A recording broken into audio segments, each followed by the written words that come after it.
Alright, we're back working on this set of Evo heads. We're putting compression releases in.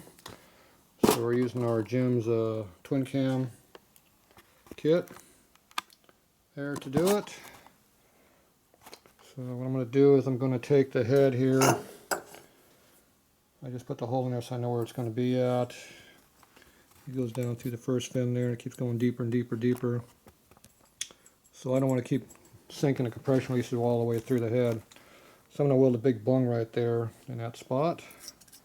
And I just put the hole in there so I can break through the fin, see where it's at, and I'll widen out that hole. And then weld it back all up. Have myself a nice big bung, and the compression release will sit up really high next to the bolt and next to the spark plug instead of being sunk down in a big hole, which I don't like.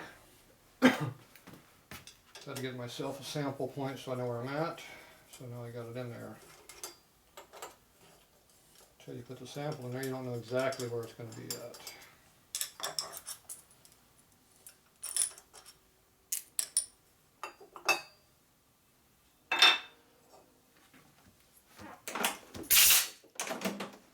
Okay, so now you can see exactly where the hole is going to be. The outline there is where I had previously figured out I was going to weld. So we're going to put a bung in there.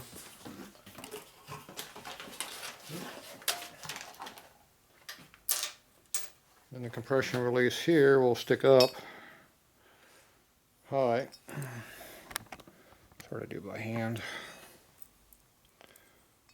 So instead of being recessed down a big hole, it's going to stick up high. Not this high up, but it'll stick up high. So the spark plug will be right next to me here, and the head bolt will be over here, so you'll be able to have good access to it. And it actually looks like it belongs there instead of putting a big ass hole right there and have it sitting down inside of a hole. It's just going to corrode and fill it full of crap.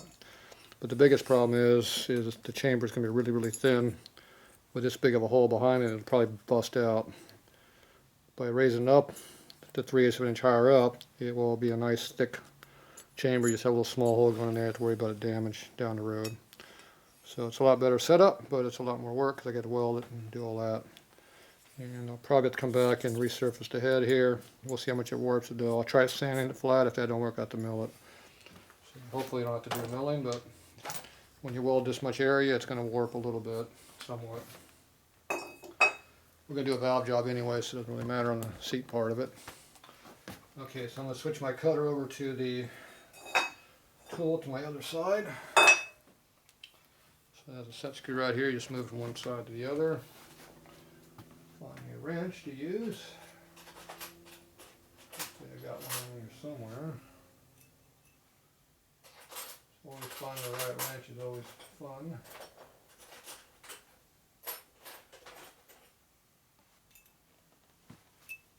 There we go. So you just unscrew that. I ground a flat spot on mine so it doesn't tear up the hole. Jim's didn't do that. They don't understand stuff like that, I guess. Back and forth, find your sweet spot. There it is. Now when you tighten it down, you're not doing any damage. It'll go in and out, no problem. If you did like they did, you put a mark in there, a burr, it'll tear up the tool every time you go to use it. Of course, they'd have to take that drill bush that they just buy and have to modify it if you did what I did. They might have to raise the price of their tools up higher. Geez, instead of being $400 or something or $500, they'd probably charge you $600 to do a little extra grinding. There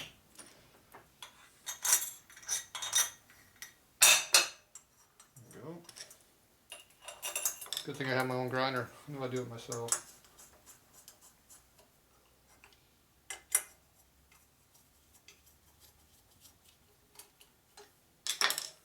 Okay, make sure it's all the way down flat. It looks good. So now we're going to put a little hole right there through that fin. It looks like it goes next to the intake port. Yep, it's on the intake side. Alright, so I'm going to do another one. So we just do that on the floor here, using our 1/2 inch drill motor. Here's the cutter already set up here.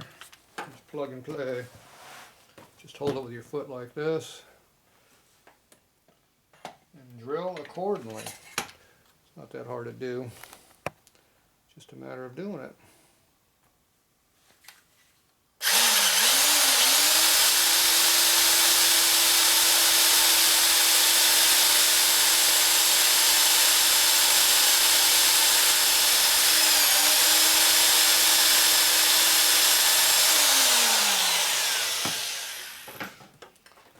So let's do the first fin and into the second one slightly. Yep, looks good.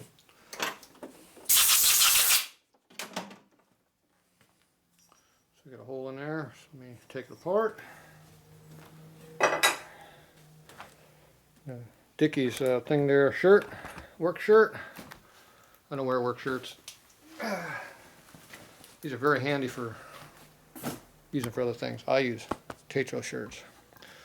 They're not work shirts though. I don't like work shirts. Even I do sell them. I don't like them.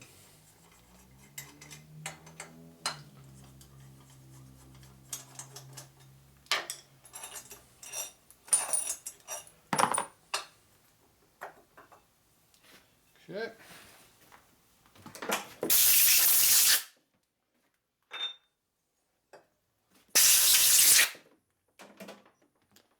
We have a mark in there now, or hole.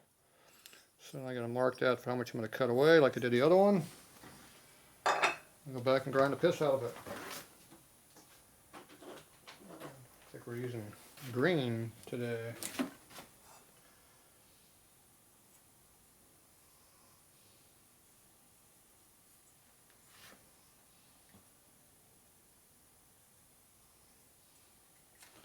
Okay.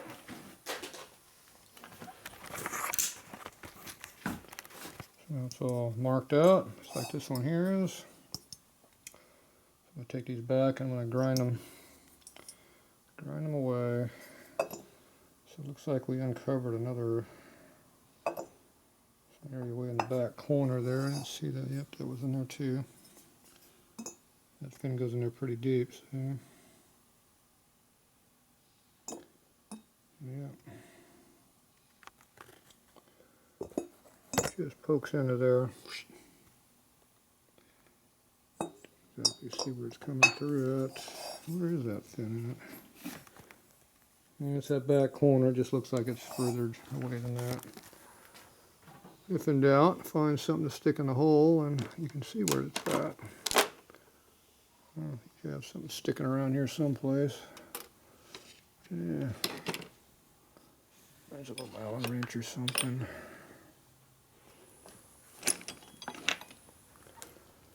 Yeah, well. What to make drills for. Grab something small.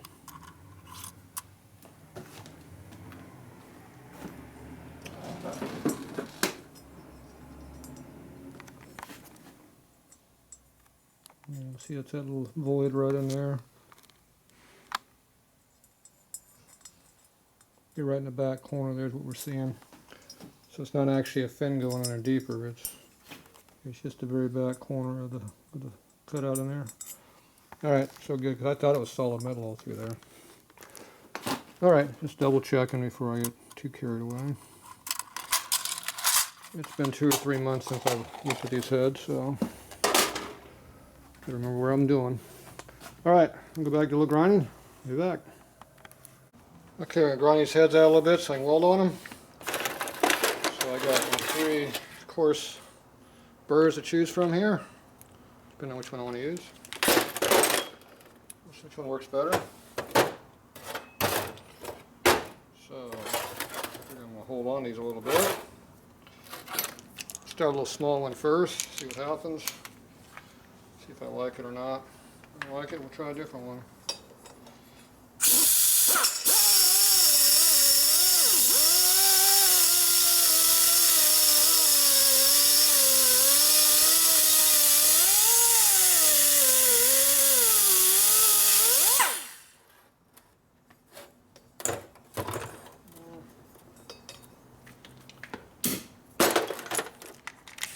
Try a different one.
The hole is going to be coming in right through there.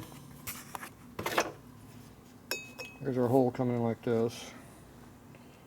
So I ground enough metal all the way around, so when I fill this all in, we'll have at least probably 3/16 wall to a 1/4 inch wall of a boss coming out, so I don't have to worry about it ever stripping or anything. Be good and solid.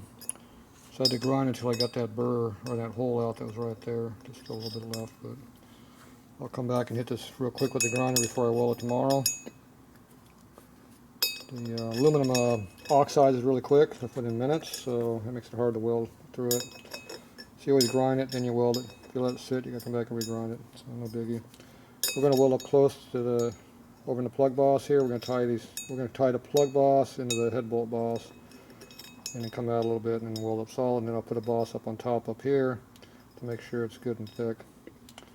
So I know it's gonna be an angle about like this, so we'll make it a little bit thicker here in the back, kind of like they got this angle cut in here. We'll do the same thing here, just angle it up a little bit like that. So, all right, so that's how we're gonna do that. I'm gonna grind this other one. So there's your before and your after right there to this one. Do the same thing, grind it away a little bit. A little prep work here. So all this is prep work.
Pretty close.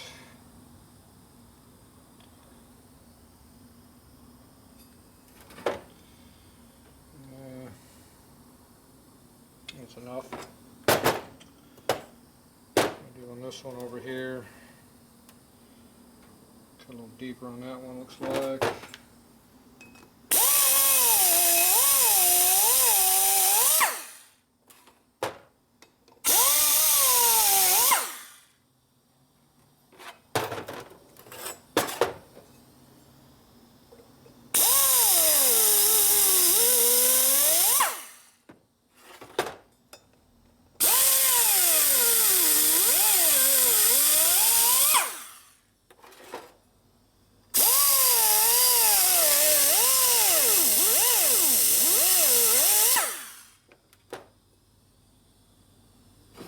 That'd be enough.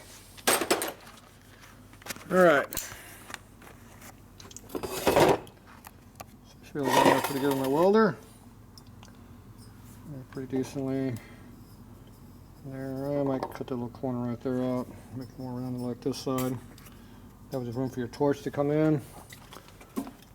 I worked on my torch over here. I bought a brand new torch because it was not getting a good water flow. So here's the old one. So I'll show you what these look like too while I'm thinking about it. Speedway makes the best torches by far, and their Weldtech is who owns them now, but Speedway is a premium line. I have cooked this thing so much it's turned black. See, it was purple. And it's just silicone rubber, and I burn in the rubber, so it's hot. I actually blistered it up here in the nose, and this here was the insulator that used to be on it. It used to look like that, so that's been crispy critters. So you're welding on the side of the head, and you're holding it. You can't even hold on a torch, you're actually holding way back here. That's how hot it is. so much heat coming up. So I did that. Anyway, when I ran this tank low in water back here, the chiller, it put a bunch of rusty crap into my line and plugged up my tip. So every time I hold on this, it starts burning my hand after about 2 minutes. And so I went ahead and bought a new torch because I didn't know what was wrong with it for sure. I didn't know if I could clean it. So when I got this all apart, we had to cut the hose off here. This is the high-end rubber hose, so I cut this off. You have to cut these off, they're not screwed on there. It's kind of like an AN fitting how it's made. Replaceable ends on it. There's a thread here that threads onto it. So the hose comes into here, and then this threads down on it, goes over the hose a little bit and compresses it really hard onto the fitting is what happens. So it's just like a take-apart aircraft fitting. So anyway, what I did was I blew on the line once I got this off, after I put this all together, of course. I went and blew on this with my compressed air with a rubber tip, and it went boop, and a big wad of shit blew out. Big chunk of rock came out. You can hear it bounce around the floor someplace. It came out like a big rock. So I guess the water goes in this way, and it goes up to the top here through a real small tight turn. It plugged up solid, almost, not quite, probably about 80% blockage. And when I back blew it this way, it just instantly blew it right out. I didn't know if I was ever going to be able to clean this out. I don't know how small the orifices are. But now I know. When you plug them up, all you got to do is take off the one hose. This one here, the water one, take off the feed line, the power line, back blow it through it, and it'll blow whatever's in there right out. Real simple. You don't have to take it apart. You don't have to change the tip. You don't have to change the whole thing. Just clean it out. It's good to go. But now that I got the new one in here, I'm just going to leave it. But you know, it's I forget what I paid for that thing. 150, 175 bucks for that? I forget. Anyway, now I got an extra one. In case I ever damage it more than that one I got. If I ever make this one here look worse than that one, then I'll use that one again. Until then, that's in the backup now. But anyway, that's how you do that. But anyway, I want to get enough room that I could get my torch down inside the head here. So you can lay that in there and weld in here. Get here and weld. If you get too close to the side here, the arc will go to the side of the head here instead of down in there where you want it to be down there. Get a particle. Because you got to weld this solid to get good puddle. So yeah, that's why you got to cut this back a little bit. This one here, I think I'm still got a little bit too much. I'm going to cut that corner right there just a little bit more. Oval it out like I did on this one. That should be good to go. So I'm going to go ahead and weld this up solid, and then I'll come back and drill it and tap it, and it should be a pretty easy job after that. But many hours of trying to figure out what to do to get to this point. So, and I haven't even done it yet, but I'm 99% sure it's going to work, so I'm not worried about it. Okay, that's it for this job for tonight. Tomorrow we'll weld these up and then machine them next week probably. So there you go.